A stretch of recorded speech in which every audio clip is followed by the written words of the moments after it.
volta aqui hoje, terça-feira, recebendo o nosso querido amigo, professor e advogado Roberto Sodero, nos orientando aí sobre aposentadoria. O ano de 2016 está aí e será que vai ficar mais difícil se aposentar? Luquinha está aqui pegando a sua participação pelo WhatsApp, pelo Facebook. Bora para uma perguntinha do Face ou WhatsApp, Luquinha? Vamos lá então, pessoal obrigado aí pessoal que está participando, fazendo bastante pergunta, né? A dúvida é a seguinte, por que o governo pode mudar cada vez mais, a dúvida da Carla, pode mudar cada ano as regras para se aposentar? Por que isso acontece? Quem que abre esse pretexto para as pessoas fazerem isso? Obrigado pela participação, Carla, de Ubatuba. Boa pergunta. Excelente. Excelente. Porque, até uma votação que o Supremo Tribunal Federal fez a respeito da emenda constitucional 41, nós entendíamos que as pessoas tinham direito adquirido ao sistema previdenciário que elas contratavam. Ou seja, a partir do momento que você começou a contribuir para a Previdência Social, a regra do começo que você começou a contribuir deveria valer até o final. Né? O Supremo Tribunal Federal, na votação da emenda constitucional 41, disse não, ninguém tem direito adquirido ao sistema previdenciário. O que faz com que possa mudar, Lucas, pode ir mudando, e a cada ano que você contribui, de repente eles criam novas regras e pode cair numa situação extrema de você contribuir e não conseguir se aposentar. Pois é, não é a mesma coisa que, por exemplo, eu vou fazer uma comparação muito boba, eu faço um carnê. Né? Eu tenho 12 prestações para poder depois receber algum dinheiro de volta. Aí eles vão mudando no meio caminho, eu nunca vou receber isso. O que é engraçado? Isso só acontece com o segurado da Previdência Social. Porque se você for uma empresa e contratar com o governo e houver um desequilíbrio econômico-financeiro, que a empresa precisa ter algum direito, a empresa tem, porque está na lei de contratos, da Lei 8.666 de contrato. Só quem perde com isso é o segurado. Pois é, esse é o governo que muita gente elege, não é verdade? A gente tem que aprender a cobrar mais o nosso direito. E daqui a pouquinho a gente vai falar se vale a pena se aposentar, mesmo antes de ter todas as regras cumpridas aí, Luquinha. Mandar um beijo para Ana, o marido dela, Rafael, que estão juntinhos assistindo a gente, o Santos, também aqui de São José dos Campos. E agora a gente tem uma ligação de Taubaté, a Luciane. Boa tarde, Luciane. Oi, boa tarde. Eu sou a Luciane aqui de Taubaté. Oi, querida. Eu gostaria de saber, eu tenho uma menininha de 6 meses. E eu trabalhei já registrada. Eu gostaria de saber se eu posso arrumar um auxílio maternidade agora, porque eu não sabia que eu podia arrumar um auxílio maternidade para ela. Foge um pouquinho do nosso assunto, mas uma orientação para ela, doutor. Não, o auxílio maternidade, se ela estiver dentro do que a gente chama período de graça, ela pode pedir mesmo que fora do tempo normal que ela deveria ter pedido, né? Mas é possível sim, se ela estiver dentro, se ela tiver contribuído, estiver dentro do chamado período de graça, é possível sim. Ok. A gente vai pegar uma perguntinha já do WhatsApp, mas tem uma pergunta muito interessante aqui, Luquinha, do Rogério que mora em Piquete. Ele diz o seguinte, que ele e a esposa pretendem se aposentar ainda no ano que vem. Ele tem o tempo de contribuição, ela também, mas não tem idade, ele só não coloca a idade dos dois.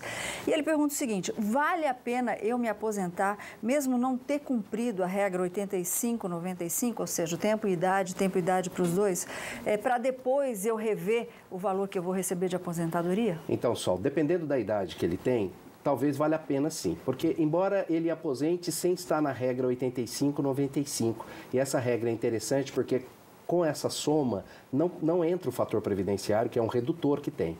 No caso dele aposentar sem cumprir essa regra, ele vai aposentar com o fator previdenciário, mas quando ele cumprir a regra mais tarde, quando ele tiver o 95 homem, 85 mulher, ele pode entrar com ação de desaposentação para receber a integralidade.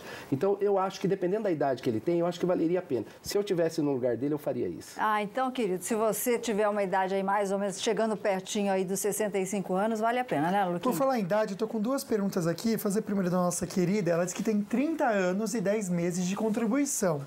E ela tem 47 anos de idade. Ela quer saber se pode já se aposentar por tempo de contribuição. Lucas, pode se aposentar. Como ela não tem ainda os 85, ela vai se aposentar com a regra do fator previdenciário. Que é o mesmo caso do Exatamente. Rogério. Se ela continuar trabalhando, continuar contribuindo, quando ela tiver a regra 85, ela entra com uma ação de desaposentação para pedir um novo benefício. Agora o Naldo, de Pindamonhangaba, doutor, está querendo comentar o seguinte aqui. Ele diz que tem 55... Quando ele fizer 55 anos, está ansioso, né? Todo mundo tá, né? Ele vai ter contribuído 35 anos com a Previdência.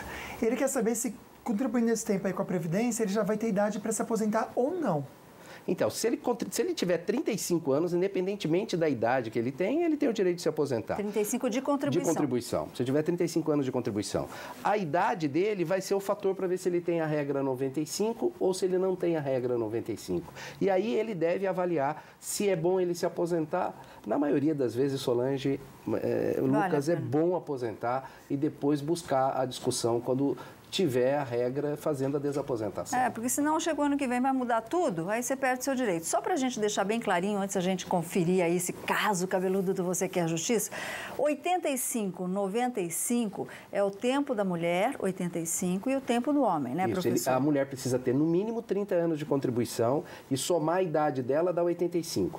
O homem tem que ter no mínimo 35 anos de contribuição, somar a idade dele e ter 95. Aí não entra um fator previdenciário. Ok, então, como é dia de direito, hoje tem perrengue aqui, viu, Luquinha? Pois é, no Você Quer Justiça, a continuação do caso do consumidor que levou o carro para arrumar na oficina e ficou 5 anos para o conserto. E será que depois desse tempo todo o consumidor finalmente recebeu o veículo? Confere aí.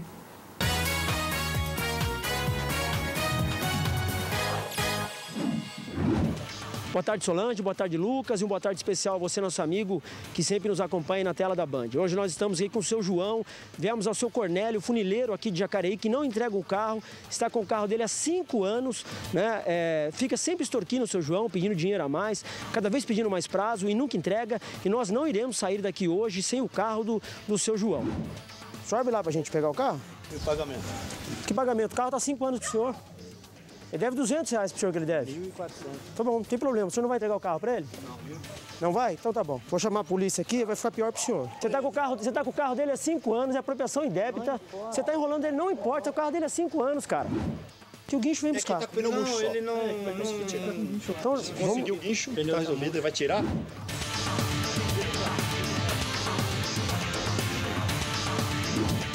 Após 5 anos, seu João, agora nós estamos tirando aqui o carro do senhor do funileiro, até soltando fogos de artifício. E eu queria orientar você, cidadão que nos acompanha na tela da Band, muito cuidado com o funileiro que você leva o teu carro, né? Peça sempre nota fiscal. Que eu gostaria também de agradecer à Polícia Militar por esse apoio aqui nessa manhã. Se não fosse a Polícia Militar, não tenho dúvida alguma que esse carro do senhor Cornélio não seria retirado aqui dessa manhã.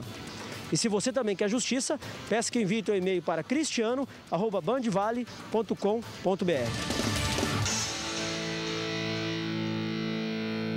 5 anos, até fogos, né? O Luquinha estava lembrando aqui. Presta atenção no seguinte. Entrou na oficina, o cidadão se recusa a dar nota fiscal, não deixa o carro, né, Luquinha? E eu teria soltado fogos dentro da oficina. Eu também. Eu também. Ia fazer uma bagunça mesmo, né? Fala em bagunça, gente, o Conselho de Ética da Câmara deve votar hoje o parecer pela continuidade do processo que investiga o presidente da casa, o Eduardo Cunha.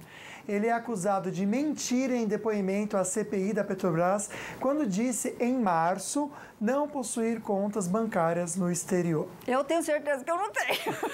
Eu também não, no exterior. Não tenho também.